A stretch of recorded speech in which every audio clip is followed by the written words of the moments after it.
Welcome to this second lesson in the Forces in Space scheme of work. This is about the Earth and its axis. So that word axis is a new word that we're going to have to teach the students during this lesson. And really it's about using that idea of the Earth having an axis to explain two really obvious concrete phenomena: day and night and the seasons. And I think it's worth beginning this lesson by returning to the picture that we drew in the last lesson. And I always have my visualizer book, so I've got all of my diagrams there, so I can just go back to them and refer back. Now, one of the reasons, students often think, well, these ancient thinkers, they must have just been really stupid. Why did they think that? But when you actually stop and think about it, the Aristotelian picture makes sense, because in this picture, you've got the sun coming around like this, and it's doing a lap of the Earth every day, every 24 hours. And that's why if you're at this point, let's say, of the Earth, well, you see the sun come up in one part of the sky, it goes down in another part of the sky, and then it disappears for about half the day. And that picture kind of makes sense. You know, that's what we see, and this is just a model that explains what we see. Whereas if you think about the Copernican picture, I beg your pardon, if you think about the Copernican picture, what this would imply is that if this is 1 year, then what we should see is if you're in this part of the Earth, you should see the sun for about 6 months, and then you should have a 6-month-long night. And that doesn't seem to make a lot of sense, because actually it happens every 24 hours, not just once a year. So we need some other explanation for why we have years, but we also have day and night. And this is what we're going to do in this part of the lesson. Now, I'm not going to go into the history. I must confess, because I don't know the history. I don't know who first posited this idea that the Earth has an axis and so on. Really, this is just something that students need to know. So I'm going to put day here. I'm going to draw the sun over here, like this. I'm going to compare this to night in a minute. So I'm going to draw a very quick sketch of a sun, and I'll label that as the sun. And then I'll draw my Earth over here, like this. And I want to draw this sort of not too small, because I'm going to be drawing some countries on here to illustrate my point. So what I'm going to do here is, firstly, I'm going to draw some countries. So this is day in the UK, so I'm going to draw the UK as kind of a little triangle, and there's Ireland as well. I'm going to ignore the whole of continental Europe. I'm just going to do Africa, because that one has quite a distinctive shape, something like this, like that. The point being, this is our side of the Earth. Now, on the other side, as a contrast to this, I'm going to put Australia, because that's kind of halfway across exactly what Australia looks like. So I'm just going to draw it as a kind of lump with a bit sticking out the bottom like that. So that's going to be Australia. And you want to tell that to students, make sure they're clear on what you're actually drawing here. And what they need to understand is that the Earth has an axis. So they'll be familiar, I hope by this point, with the idea that the Earth is a sphere, and hopefully they've seen a few maps in their time.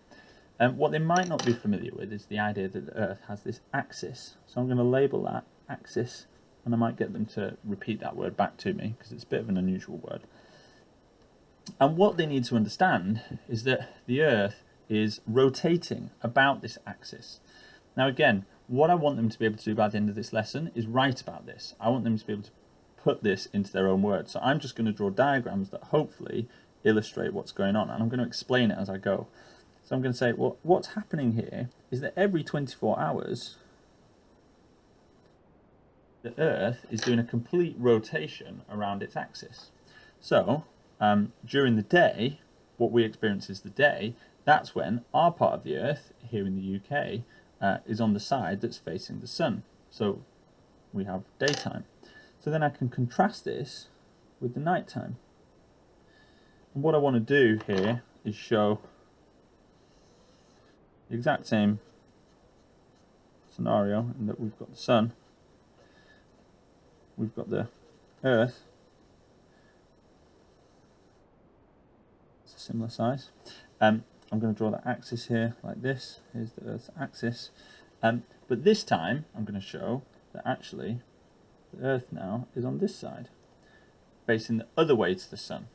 and let's do Africa down here like this. So we've got that.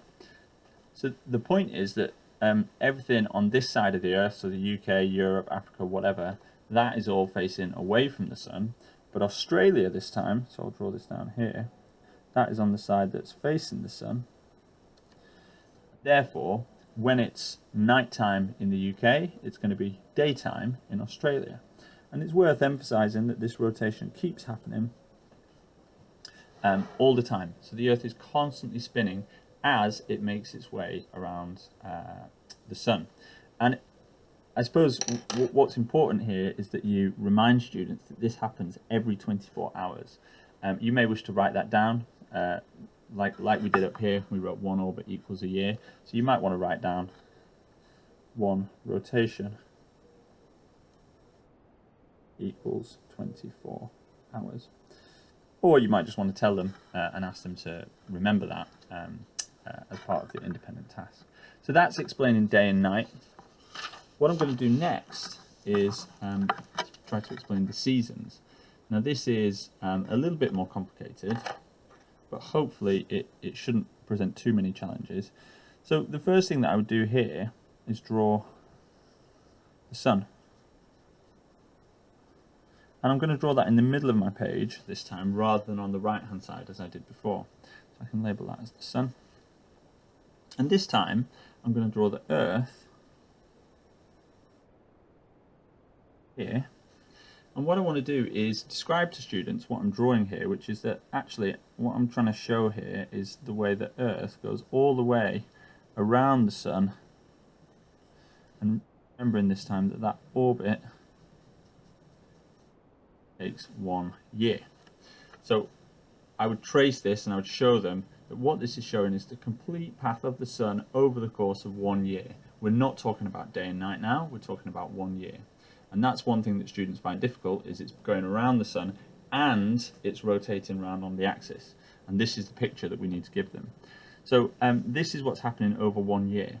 Now, the tricky part with seasons is that usually when we draw, and I've done it in my diagram here, because it kind of makes the diagrams easier. When we draw these diagrams of the Earth's axis, we tend to draw them vertically. That's just kind of how we imagine the Earth to be. What you need to emphasize to students is that actually, if you put it relative to the sun, the Earth's axis is not perfectly vertical. It's actually a little bit tilted. So I'm going to draw it like this here, and like this here. So it's always kind of tilted at the same angle as it moves around the sun. So it's just going around but with a slight tilt. So I'm going to draw the UK up here. I'm not going to draw Africa this time, just for the sake of time. So I'm going to draw the UK and Ireland up here. And I'll draw Australia down here like that. And again, if you want to label that, you can. I'm just going to say this is the UK, this is Australia. I'm going to draw it over here like this as well. So this is the UK. We'll do it do it so the UK's during the day both times. It's going to be Australia. Now, what you want to emphasise to students is that at this point, when the northern hemisphere, and it'd be worth, that's one of the learning objectives actually, is to describe the hemispheres, and you might want to draw the equator on here. So this is the equator here, which is that kind of imaginary line around the middle of the Earth. So this is the equator. And you might want to talk about the hemisphere and how hemi means half, effectively, so half a sphere. So this is the northern hemisphere. When the northern hemisphere is tilted, and that's a really important word, tilted, towards the sun, what you can show is that some of the sun's light coming like this, and it's kind of hard to draw this super accurately, but if the sun's light is towards this, that light is really, really concentrated, that energy is really, really concentrated on the UK or anywhere else in the northern hemisphere. And this is why in the summer the sun seems to rise really, really high up in the sky. Whereas if you look at the same thing in the winter, which is when the northern hemisphere, winter in the northern hemisphere is when the northern hemisphere is tilted away from the sun. Well, that energy is spread over a much larger area. So it's not focused on one part like here, it's kind of spread over the whole thing. And this is why the sun appears a lot lower in the sky during the winter. So it's worth emphasizing that the northern hemisphere tilts towards the sun, or the northern part of the axis tilts towards the sun during summer in the northern hemisphere.